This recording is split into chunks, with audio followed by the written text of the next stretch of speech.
Good morning. Welcome to the TakeOver. I am your host, Khisha Brij'on, alongside the King of LA Sports, Richard Lopez. And if you are looking for your daily sports fix, then you have come to the right place. How you doing today?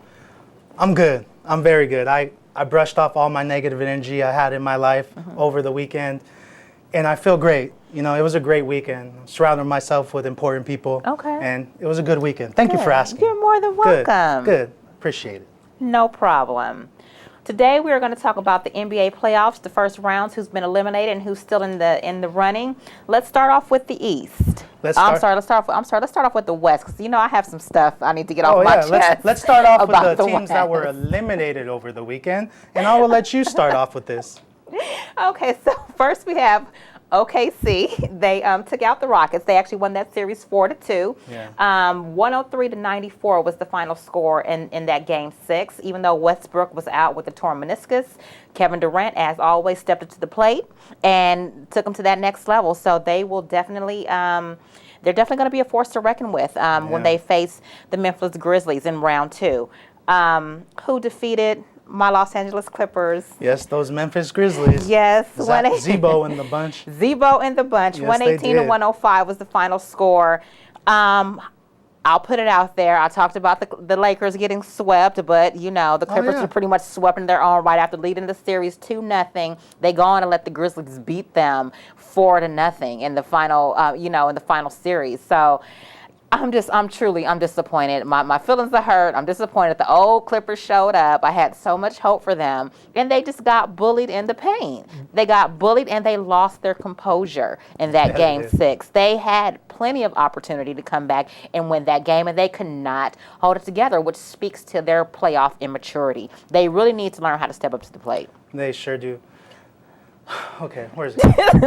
Right here. Okay, this is my problem with the Clippers. They need a new coach. Vinny Del Negro is not the answer for the Clippers. And this is the perfect reason why. They went up 2-0, which means they had a great game plan going into the first 2 games. And then what happened? They got swept the last 4 games. Why? Because Memphis's coach, he switched the game plan up, and Del Negro wasn't able to follow it. He couldn't switch his plan up to counter the Memphis game plan. They had Tony Allen on Chris Paul, which completely threw him off. And if Chris Paul is out of whatever team he's on, if he's taken out of the game, then their team's not going to do good at all. And that's exactly what happened. But I've been saying since Del Negro got there that he's not the guy for the Clippers. The GM and the owner are putting the right players. They have the most depth in the league, I believe. I believe too. I believe so too. They don't have the coach. And I hate to say it, but they just don't have, they don't have that coach. But how much can you put it on coaching? Because I do believe they have the best depth in the league. I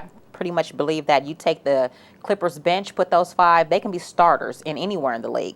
But how much accountability do you put on the coach? At some point, the players have to step up. Chauncey Billups did not show up at all for the playoffs. Crawford showed up a little bit. Caron Butler didn't show up. Lamar Odom was a no-show. So at what point do you say, you know what? We need to hold these players accountable as well. The coach can only do so much. It's hard to show up for these guys when they're on the bench. No, they show up, but do they get on the court? And that's the coach's problem. Perfect example, Jamal Crawford. He had in game 5, he came off the bench and he put up almost 20 points. 20 points off the bench, and he barely played in game 6. What is that about? How is that? Whose problem is that? Do you think Jamal Crawford doesn't want to play? He wants to play. It's the coach didn't put him in there. For what? Like, these guys, you can't blame it on the age, because these guys, most of them are veterans. And these guys have been around the game. There's guys with rings on the team. Leadership in that locker room should not be a problem. They have Grant Hill. Grant Hill, he probably still drinking Sprite. Grant Hill, he's there. He's a leader. And I mean, my opinion is it's the coach's problem. That's what I think. And I think until they switch the coach, well, before that, they got to re-sign CP3. They do have to sign CP3. That, I think, is their biggest responsibility this year in the offseason, getting that free agent wrapped up and keeping him in L.A. We cannot afford to lose him. As good as Jamal Crawford is, we definitely need CP3. So hopefully they'll take care of business in that sense. You know, the Clippers have an issue with signing their talent and bringing them back. So I'm hoping they can address that issue, give that man his money, I think and keep him in LA. They're still going to have an issue with this. You might be right. CP3 is going to be in LA. but we don't know which team. No. He's not going to the Lakers. No, we never know. He was supposed to go to the Lakers, but that never happened. Well, you guys got Dwight, so stop crying about it. Yeah, it's okay. Big whoop-de-doo, Dwight Howard. Okay, so moving on to the team that eliminated the Clippers, the Grizzlies played the Oklahoma City Thunder yesterday. They did. Marc Gasol actually put up 20 points, 10 rebounds, and had 2 blocks. And Zebo, 18 points, 10 rebounds, and 1 assist. However, that did not stop OKC from taking that game. Kevin Durant put up 35 points, including the pull-up jumper with 11 seconds left to win that game.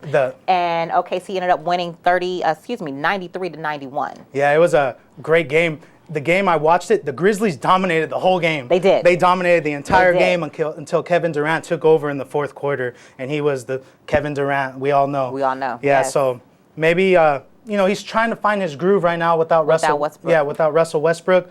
So we'll give him, but I think the Thunder are going to take this series. I think the Grizzlies will get a couple, but I think the Thunder in 6. I believe so too. It was funny because Kevin Durant was saying with the Rockets, they were playing cheetahs, and now with the Grizzlies they're playing bears. So they have to kind of switch up their style on how they play because Gasol and Zebo, they're big down there. And they really don't have any two other than Perkins. I really don't think they have some players that can match up with them. Well, maybe Ibaka as well. No, that's going to be a great Ibaka against Zach Brown. Ibaka and Perkins. Yeah, Ibaka and Perkins against Gasol and Roundoff. That's a great match. Yeah. If you love basketball, watch that matchup. Physical and. Yeah, it's going to be a great look for a lot of fouls to be called. And another surprise. Well, I don't think it should be a surprise because he's a veteran and he's shown how skillful he is in the playoffs. Derek Fisher, his defense was awesome. His defense was pivotal in them winning that game. With that 20 seconds left with him stripping the ball from Mike Conley, that won them the game. Yeah. If it wasn't for D. Fisher. See, Fisher's he's a great player. You put him in those type of situations. But he can't be a starter no more. He's a situational type of player. When you need a big shot, come off the bench, give me energy player. Right. If you put him in a starting role, these point guards are going to run all around him. But he's a clutch player, and the Thunder got him for reasons like this. Yes. And he delivered exactly when they needed to. And another bright spot for the Thunder, Kevin Martin, 25.7 rebounds off the bench. Yes. James Harden's replacement. Yes. He's finally showing up, and other than Durant, he's only player on that team that can actually create shots with Westbrook out. So he needs to step up. So, there was another game yesterday, too. Yes, the Knicks, who defeated the Celtics in 6 games. They played Indiana. They fell to Indiana 102-95. But the Knicks actually won their first playoff series in 13 years, defeating the Celtics. Yeah, so let's see. I wonder how far they can get in this series. I think they're going to have a tough time with Indiana, with West, and just having that young squad. I think Indiana's going to present them some problems. What do you think? Yeah, as we talked about on our first show we did together, I said the Pacers were my sleeper pick, with all the talk about the Heat. And they just went out and they totally threw Carmelo off of his game plan. Yes. Carmelo had 27 points, and for a normal player, that's good, but Carmelo averages in the mid-30s for points per game. And those were a tough 11 points to get, or a tough 27 points to get. And so they were all over him. Paul George played on him most of the game, and he was all over him. Carmelo could barely get any shots off. David West was switching up, putting a body on him. And the Knicks never seemed to get in the rhythm at all. Melo was getting bullied by David West and Paul George in the paint. All game he was getting bullied. Never got into any sort of rhythm. No, not at all. And I think what it is they're still in that we're playing the Celtics mindset. This is not the Celtics. No, it's not. You're not going to be able to defeat the Pacers the way that you defeated the Celtics. For one, with Boston, you were able to pressure Avery Bradley, Paul Pierce, because they really don't have anybody that can create a shot for them. But with the likes of David West, Roy Hibbert in the post, Paul George, who can pretty much do everything, DJ Augustine, who gets hot from the three-point line, you're not going to be able to shut them down the way that you shut the Celtics down. So you're going to have to come with a different game plan if you plan on winning this series. Yeah, they're going to have to come with a completely different game plan because Frank Vogel is known for being one of the best defensive coaches in the league. So he right there, his team will always come ready to play, no matter who is on the court. Those guys are going to give it their all, and they're going to put together a good team effort because that's just the type of coach he is. They have leadership on the team. David West had his 20 points last night. just an emotional leader for that team. And look for the Pacers to make noise. They consistently put out a good basketball team. Definitely. You have 6 players that at any time can potentially put up double figures. So you need to, I don't know what they're going to do to figure it out, how to guard these, how to guard, West and Paul George. But if they don't figure it out quick, they will definitely be eliminated. Yeah. They will definitely be eliminated. And Carmelo Anthony and J.R. Smith, they only shot 14 for 43 combined, 33%. Yeah, J.R. Smith, he was the 6th man of the year, but he only got 17 points off the bench with 5 rebounds. He had been getting into some off-court troubles. The game he got kicked out, supposedly he got into a fight at a nightclub. Wow. And someone supposedly gave him that work. Oh. So he's been, maybe he's not recovering, himself. maybe he's recovering from that a little bit. He might be recovering from that altercation he had. But yeah, there's the 2 other games that are on tonight. Yes. Those ones are coming up tonight, and I'm excited for those ones. Yes, that would be the Heat versus... The Heat versus the Chicago Bulls. Oh, that's going to be good. That's going to be a good game. And it's still up in the air if Jalen Rose will suit up. I don't know if he will. So. And even if he does, I don't know how much of a difference he's going to make. Yeah, I think he's pretty much going to stay out the season. It's a calculated risk to put him out there. You have to understand he is the future of that franchise. And I think it's just better if he's not mentally in it, because he's been cleared medically. He's just not mentally in it. So if he's not mentally in it, I don't think you want him out there on the court, because when you're not in it mentally, then you have a chance of re-injury. Yeah. So he just needs to sit out the rest of the season. It's a mental thing with him, and he's just not comfortable with jumping on his left leg and all that other stuff. But I mean, let me ask you this question: if they get to the Eastern Conference Finals, and there's a potential chance of them getting to the NBA Finals, if you're Jalen Rose, do you do it? Do you play? I would just to give him that spirit off the bench? I would say no, because he's given him the spirit off the bench. He's very productive, and he's very active on the bench. He's showing his point guards what he sees, what they're missing. He's telling them where they need to block, where they need to pick up. So he's very active on the bench. He's giving them that. And the fact that his team is not pouting around or, pouting about, oh, he's not playing, he's been cleared. To me, that states that his team believes in his decision and believes in him. So I don't think you need to risk putting him out there. Yeah. He said it's all through the media. He said that he's never, no one's ever approached him from the organization asking him to play, but I don't know. I'm sure they've had their own certain way of asking him. I mean, he's a superstar. He was the MVP of the basketball of NBA a few years ago. So, I mean, he couldn't hurt them, but it's probably a safer decision for them to hold him off. Yeah, so I believe so. And then we also have the Warriors going up against the Spurs tonight, which is going to be very interesting. You have that young Buck team going against the old veterans who are just one of the best fundamentally sound teams in the league, if not the best. That's going to be very interesting with Clay and Curry in the backcourt.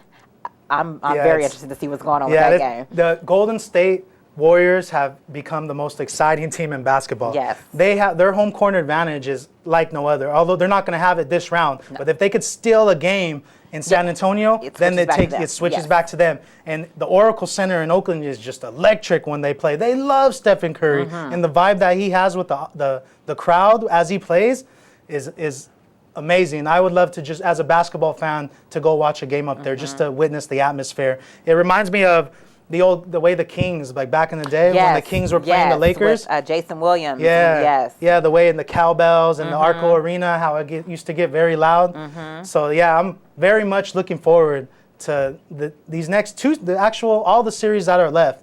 The Warriors and the Spurs, the Thunder and the Grizzlies, the Heat and the Bulls, and the Pacers and the Pacers and the Knicks. Yes. All of them are good series, and I just so excited can't wait to come back and report to everybody what's going on. But yeah, my predictions, hate to say it, although the Golden State's very exciting, the Spurs in 7, the Thunder to beat the Grizzlies, the Pacers to give the Knicks that work, and I also picked the Heat to give the Chicago Bulls, a loss in a 6-game loss. 6 games? Six games. And they lose in 6 to the Heat. they lose the 6 to the Heat because I pretty much agree they need Jalen Rose. I pretty much agree with that. And speaking of the Heat, They actually have the MVP of the league this season in LeBron James. This is his 4th MVP in 5 years. He is the youngest player to do it at the age of 28 to win 4 MVPs, and he joins an elite group of players: Kareem Abdul-Jabbar, Michael Jordan, Wilt Chamberlain, Bill Russell of the players who have 4 or more MVPs. Kareem topping that list with 5. Yeah. So congratulations to him. Yeah, it's not a surprise right there. No, I don't think so. He almost broke the record for a unanimous vote for the MVP. There was one guy, a Boston reporter, voted for Carmelo. Yeah, voted for Carmelo. Gary Washburn out of Boston, and his reasoning, it's hard to argue with. Without LeBron, the Heat can probably still make a deep run, like in the playoffs. Without LeBron, the Heat will make a deep run. Without Carmelo, the Knicks probably don't make the playoffs and don't do too much. It all centers around him. You seen what happened last night when he got shut down. The team didn't do too well. If you shut down LeBron, you still got to worry about Wade. You still, so I see Washburn's point. Actually, if I were to get a vote, and I should, if I were to ever get a vote, I would probably vote for Carmelo too, if not Durant. Yes. So, that's just my opinion. I'm not knocking him. I'm not arguing the point. I just see the point of view of the guy who didn't vote for LeBron. That's all. Okay, understandably. So, what do you think? I think that, I agree with the almost unanimous decision because, not to ever disagree with the King, I really think that they would have a problem going deep without LeBron. D-Wade, excellent, but Bosh, he's iffy sometimes. You know, sometimes he plays and other times he just lays down. So I really think without LeBron, they wouldn't go that far. You see, they made it with D-Wade being hurt. Yeah. They really don't make it when LeBron doesn't play. So I think that he is the MVP of the league and the MVP of that team. He deserves it. But all I'm saying is I see the point of view. That's all. Because any team that has Dwayne Wade and Chris Bosh, they're going to be a good team. Yeah, without agree. LeBron. He took the team, the Cleveland Cavaliers, to the finals and by himself pretty much. But I see his point of view. No argument here, though. LeBron deserves it, and look for him to be getting a few more, probably by when it's all said and done. So, I would agree with that as well. Yeah. I would agree with that. Well, that's all that we have today for you in basketball news. I am your host, once again, Khisha Brij'on. You can catch me on YouTube at Khisha Brij'on. And you can catch me on my YouTube channel, which is The King of LA Sports. You can catch me on Instagram, The King of LA Sports, and on my Twitter with Rich Lopez, KOLASC. Thank you again for joining us here at the TakeOver. Until next time, may the sports be with you. And roll the dice.